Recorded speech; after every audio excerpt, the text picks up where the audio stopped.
महात्मा बुद्ध एक गांव में उपदेश दे रहे थे। उन्होंने कहा कि हर किसी को धरती माता की तरह सहनशील तथा क्षमाशील होना चाहिए। क्रोध ऐसी आग है जिसमें क्रोध करने वाला दूसरों को जलाएगा तथा खुद भी जल जाएगा।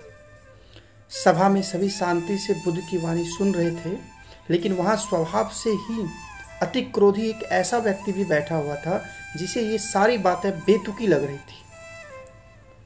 वह कुछ देर तक सब सुनता रहा, फिर अचानक ही आग बबूला होकर बोलने लगा, तुम पाखंडी हो, बड़ी बड़ी बातें करना यह तुम्हारा काम है, तुम लोगों को भ्रमित कर रहे हो, तुम्हारी ये बातें आज के समय में कोई मायने नहीं रखती। ऐसे कई कटु वचन सुनकर भी बुद्ध शांत रहे। अपनी बातों से ना तो वह दुखी हुए, ना ही कोई प्रतिक्रिया की। यह देखकर वह व्यक्ति और भी क्रोधित हो गया। उसने बुद्ध के मुख पर कुछ फेंक दिया। अगले दिन जब उस व्यक्ति को क्रोध शांत हुआ तो उसने अपने पूरे व्यवहार के कारण पछतावे की आग में जलने लगा और वह उन्हें ढूंढते हुए उसी स्थान पर पहुंचा।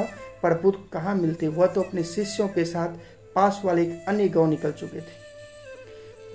व्यक्ति ने बुद्ध के बारे में लोगों से पूछा और ढूंढते ढूंढते जहां बुद्ध प्रवचन दे रहे थे वे वहां पहुंच गया।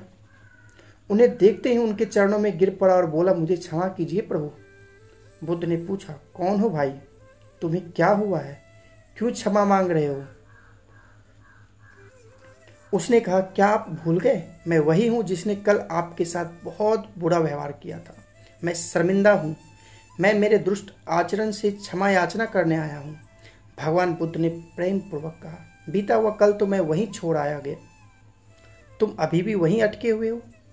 तुम्हें अपनी गलती का आभास हो गया, तुमने पश्चाताप कर लिया, तुम निर्मल हो चुके हो।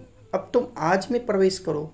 बुरी बातें और बुरी घटनाएं याद करते रहने से वर्तमान और भविष्य दोनों बिगड़ते रह जाते हैं।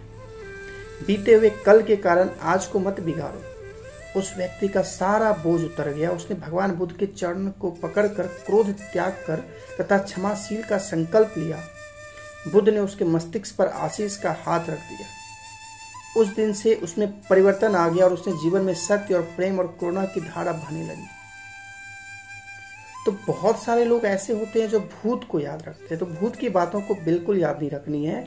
आज आप क्या कर रहे हो, आज की बातों को याद करो और वर्तमान को जियो, और वर्तमान में किए हुए कार्यों को ही भविष्य में और याद किए जाएंगे। जय हिंद, जय भारत।